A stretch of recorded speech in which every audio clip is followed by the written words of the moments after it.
I was never super good at Tetris, but luckily, sometimes you don't have to be super good, you just need to be good enough. As you can see, I started to lay out the decking here for the outdoor portion of Hut 2.0. And what I did was I took scrap wood that I could find, what I could salvage, what I saw people throwing away, and I've been hauling it here.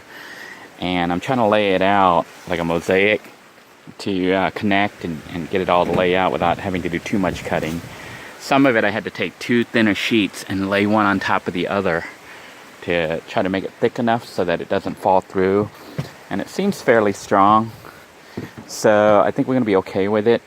The plan is to finish laying out the decking here, maybe not all of it, and then finish up the walls here of Hut 2.0, which still need to be closed off, as well as the windows. And the reason I started doing the decking is just because of time issue. I think it's going to take longer. It may take a little bit longer to do the walls, cut the pieces to the right size, get it up there, and hammer it in place.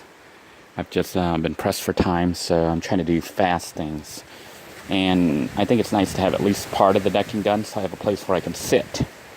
I mean, I have stools and stuff I can sit on here, but it's nice to be able to sit while you're working. You know, like I can use it kind of as a little cutting area, a little working area, where I can sit down and cut and have kind of like a sort of a table or whatever to work with for cutting things.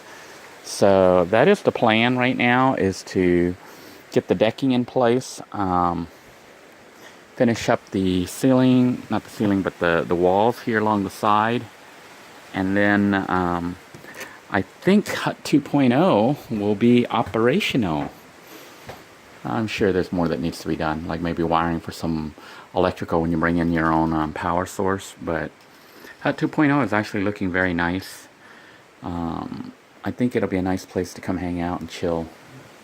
You know, it's very big. Size-wise, I'd say it was about 6 or 7 times just on the inside here bigger than Hut 1.0. About 6 to 8 times bigger than Hut 1.0. And if you count the outside, that's like 10 or 12 times bigger than Hut 1.0. So a mansion compared to the previous build. As far as comparing it to the Yurt 2.0, it's about, the interior port here this is about how big Yurt 1.0 was, this living area right here.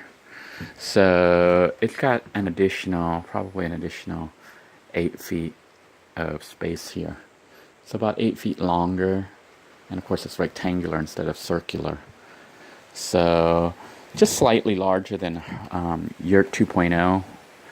But when you include the outside portion, it is like huge. It'd be like 3 times as big as Yurt 2.0. So Hut 2.0 looks fabulous so far. Hopefully I'll be able to finish it without too much trouble, and it'll become operational.